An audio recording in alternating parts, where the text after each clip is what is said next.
চুপ থেকে শত্রুকে জব্দ করুন এই 5টি উপায়ে। আপনার কথা শুনতে বাধ্য হবে। কখনো কি এমন হয়েছে কেউ আপনাকে অপমান করেছে, আপনার মুখের ওপর না হলেও পেছনে কুৎসা রটিয়েছে, চেষ্টা করেছে আপনাকে হ্যায় করতে, আর আপনি তখন চুপ থেকেছেন?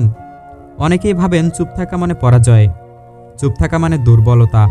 কিন্তু আজকের এই ভিডিওতে আপনি জানবেন চুপ থাকাও এক ধরনের যুদ্ধ। একটি যুদ্ধ যেখানে আপনি শত্রুকে হারান শব্দ ছাড়াই। আপনার নীরবতাই হয়ে যায় তার জন্য সবচেয়ে বড় শাস্তি। এই ভিডিওটি শেষ পর্যন্ত মনোযোগ দিয়ে দেখুন, কারণ আজ আমরা জানব এমন 5টি কৌশল যেগুলো চুপ থেকেও শত্রুকে পরাস্ত করার সবচেয়ে কার্যকরী উপায়। যে মানুষ এই 5টি কৌশল শিখে বাস্তব জীবনে প্রয়োগ করে তার সামনে কোনো শত্রুই বেশি দিন দাঁড়াতে পারে না। তাহলে চলুন সেই 5টি কৌশল সম্পর্কে আলোচনা করা যাক। নাম্বার 1, নীরব শক্তি, শত্রুর অহংকার ভাঙার প্রথম অস্ত্র। চুপ থাকা কিন্তু ভিতরে অটল থাকা, এটি সবচেয়ে বড় মানসিক দৃঢ়তা। শত্রু যখন দেখে আপনি কোনো প্রতিক্রিয়া দিচ্ছেন না, তখন সে বিভ্রান্ত হয়ে পড়ে। সে চায় আপনি তর্কে জড়ান, সে চায় আপনি ক্ষেপে যান, কারণ তাতে তার দিকেই জয় আসে। কিন্তু আপনি যখন একেবারে নির্বিকার থাকেন তখন সে ভয় পায়। আপনার নীরবতা তখন একটি শক্ত দেয়াল হয়ে দাঁড়ায়। শত্রু চিন্তা করে, এই মানুষটা চুপ কেন? এ কি আমাকে পাত্তাই দিচ্ছে না? নাকি সে ভেতরে ভেতরে এমন কিছু জানে যা আমি জানি না? এ কি ভবিষ্যতে আমার বিরুদ্ধে বড় কিছু করতে যাচ্ছে?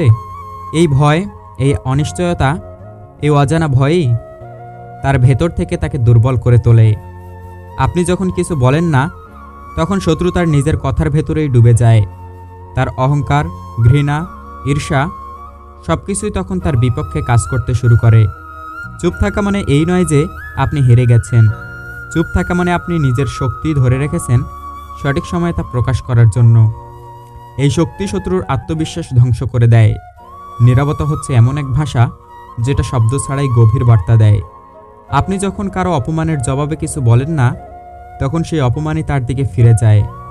কারণ মানুষ ভাবে আপনি যদি দুর্বল হতেন আপনি চিৎকার করতেন, আপনি যদি ভেঙে পড়তেন আপনি চোখের পানি ফেলতেন।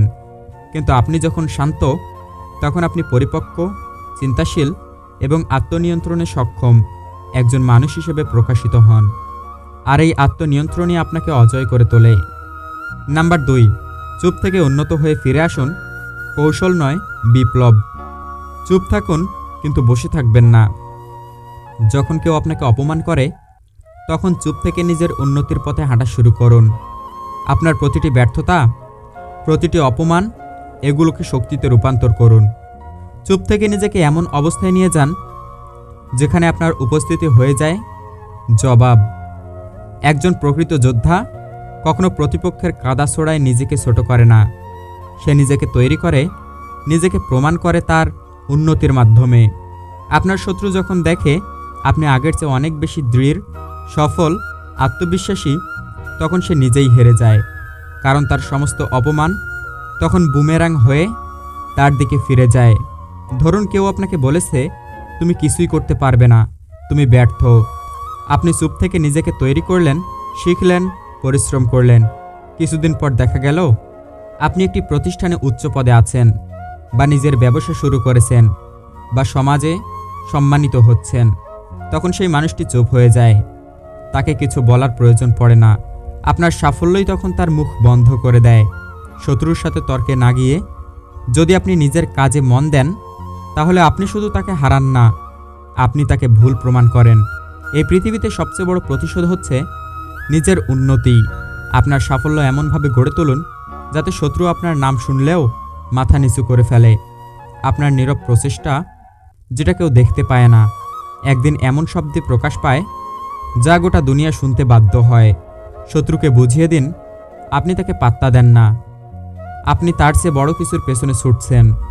শত্রুকে বুঝিয়ে দিন আপনি চুপ আছেন কারণ আপনি নিজের ভবিষ্যৎ গড়ছেন। আপনি সময় নষ্ট করছেন না তর্কে, আপনার সময় ব্যয় করছেন ভবিষ্যতের সফলতায়। নাম্বার 3, নিজেকে নিয়ন্ত্রণ করুন। কারণ শত্রুর সবচেয়ে বড় শক্তি হলো আপনার প্রতিক্রিয়া।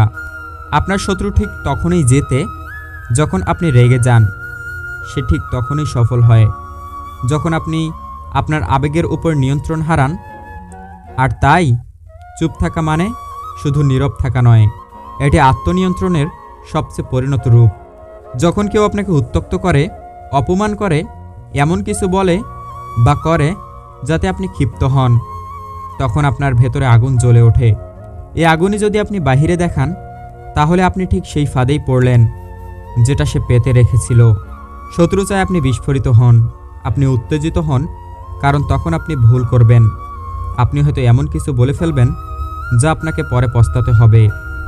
কিন্তু আপনি যদি নিজেকে ধরে রাখতে পারেন, শান্ত থাকতে পারেন, তাহলে শত্রু হার মানে। আপনি যখন আবেগ নিয়ন্ত্রণ রাখতে শিখে যান, তখন শত্রু কিছুতেই আপনাকে ঠকাতে পারে না। তাকে তখন মনে হয় আপনি যেন দেয়ালের মতো, সে ধাক্কা মারছে কিন্তু আপনি কাঁপছেন না। এই অবস্থানে পৌঁছানোর মানসিক পরিপক্কতার এক অনন্য চিহ্ন। স্মরণ রাখুন, প্রতিক্রিয়া না দিয়ে আপনি শক্তি বাঁচান। এই শক্তি কাজে লাগান নিজের উন্নতিতে, কারণ আবেগে ভেসে যাওয়া মানুষ কিছু ভয় করে না। জয় করে সেই ব্যক্তি যে নিজের ভেতরের আগুনকেও নিয়ন্ত্রণে রাখে। নাম্বার 4, শত্রুকে নিজের সাফল্যে নিঃশব্দে হারিয়ে দিন। আপনি চুপ থেকে যদি নিজেকে গড়ে তোলেন, শত্রু কখনো টিকতে পারবে না। শত্রু চায় আপনি তার মতো হন, সে চায় আপনি নোংরামিতে নামুন, নিচু ভাষা ব্যবহার করুন, তার সঙ্গে তর্কে জড়ান। কিন্তু আপনি যখন নিজের লেভেলেই থাকেন না, বরং আরও ওপরে ওঠেন, তখন সে হেরে যায় নিজের আত্মমর্যাদা হারিয়ে। আপনার জীবনের প্রতিটি পদক্ষেপ যেন একটি মাইল ফলক। আপনার কাজ, আপনার অর্জন, আপনার আত্মবিশ্বাস সবকিছু এমন হোক যাতে শত্রুর অভিযোগ, অপমান, কুৎসা কেউ বিশ্বাস না করে। মানুষ তখন বলবে, এই মানুষটার মতো সফল ও ভদ্র ব্যক্তি কি এসব করতে পারে? তখন আপনি কিছু না বলেই নিজেকে নির্দোষ প্রমাণ করবেন। চুপ থেকেও আপনি এমন কিছু অর্জন করতে পারেন যেটা আপনার শত্রু সারা জীবন চেষ্টার পরেও পায় না। তখন তার হিংসা আরও বাড়ে, কিন্তু সে আপনাকে আর আঘাত করতে পারে না, কারণ আপনি তখন এক অন্য উচ্চতায়, যেখানে সে পৌঁছাতে পারে না। আপনার সাফল্যই হবে আপনার প্রতিশোধ। চুপ থেকে নিজেকে এমন অবস্থায় নিয়ে যান যেখানে আপনার আরেকটা সাফল্যই তার আরেকটা অপমানের জবাব হয়ে দাঁড়ায়। নাম্বার 5, নীরব সম্মান। চুপ থেকে নিজের মর্যাদা অক্ষুণ্ণ রাখুন। প্রতিটি মানুষের সম্মান তার নিজের হাতে। আপনি যদি তর্কে জড়িয়ে পড়েন, অপমানের জবাবে অপমান করেন, তাহলে আপনি শত্রুর মতোই হয়ে যান। আপনার চরিত্রে তখন ফাটল ধরে। কিন্তু আপনি যদি চুপ থেকে নিজের অবস্থান বজায় রাখেন, তাহলে আপনার মর্যাদা অক্ষুণ্ণ থাকে। আপনার ভদ্রতা, নীরবতা, সংযম, এই 3টি গুণ একত্রে আপনাকে সম্মান এনে দেয়। এই সম্মান এমন কিছু যা কেউ কেড়ে নিতে পারে না, যদি আপনি নিজেই তা না হারান। চুপ থাকা মানুষকে অনেকে ভয় পায়, কারণ সে কি ভাবছে তা কেউ জানে না, সে কি করতে পারে তাও বোঝা যায় না। এই রহস্যই তাকে সম্মানের আসনে বসায়। একজন মানুষ যখন অপমান সহ্য করে, তর্কে যায় না, কিন্তু তার কাজ দিয়ে নিজেকে প্রমাণ করে, তখন সে সমাজে উদাহরণ হয়ে দাঁড়ায়। মানুষ বলে, এই লোকটা চুপচাপ কিন্তু অসাধারণ। এই অসাধারণ হওয়াটাই আপনার শক্তি। আপনার নীরবতাই হোক আপনার শ্রেষ্ঠ পরিচয়। কারণ শেষমেশ মানুষ মুখের আওয়াজ নয়, চরিত্র, সম্মান আর আচরণ দিয়ে বিচার করে। তাই চুপ থেকে নিজের সম্মানকে আগলে রাখুন, কারণ আপনার নীরব অবস্থানও হতে পারে হাজার শব্দের চেয়েও বেশি বলিষ্ঠ। আজ আপনি জানলেন, চুপ থাকা কখনো কখনো কথা বলার চেয়েও অনেক বেশি শক্তিশালী। নীরবতাই হতে পারে শত্রুকে জব্দ করার সবচেয়ে কার্যকরী কৌশল। আপনার প্রতিক্রিয়া নয়, আপনার নিয়ন্ত্রণই আপনাকে জয় এনে দেবে। আপনার উন্নতি হবে আপনার সবচেয়ে বড় উত্তর, এবং আপনার নীরব সম্মানই একদিন হয়ে উঠবে সমাজে আপনার পরিচয়। এই কথাগুলো মনে রাখবেন জীবনের প্রতিটি ধাপে। চুপ থেকে শুধু শত্রু নয়, পুরো দুনিয়াকে জয় করা যায় যদি আপনি জানেন কখন কিভাবে চুপ থাকতে হয়। আপনাকে যদি ভিডিওটি ভালো লেগে থাকে, আপনি যদি চান এমন আরও বাস্তবভিত্তিক, জীবন ঘনিষ্ঠ ও মন ছুঁয়ে যাওয়া কথা শুনতে, তাহলে এখনই আমাদের চ্যানেলটি সাবস্ক্রাইব করুন, সাথে বেল আইকনটিও প্রেস করে রাখুন, যাতে প্রতিটি নতুন ভিডিও আপনি সবার আগে দেখতে পারেন। আমরা আসছি এমন আরও গভীর, অনুপ্রেরণামূলক ভিডিও নিয়ে। পরবর্তী ভিডিওতে আবার দেখা হবে। ততক্ষণ পর্যন্ত শান্ত থাকুন, শক্ত থাকুন, আর মনে রাখুন, নীরবতা কখনো কখনো সবচেয়ে জোরালো আওয়াজ।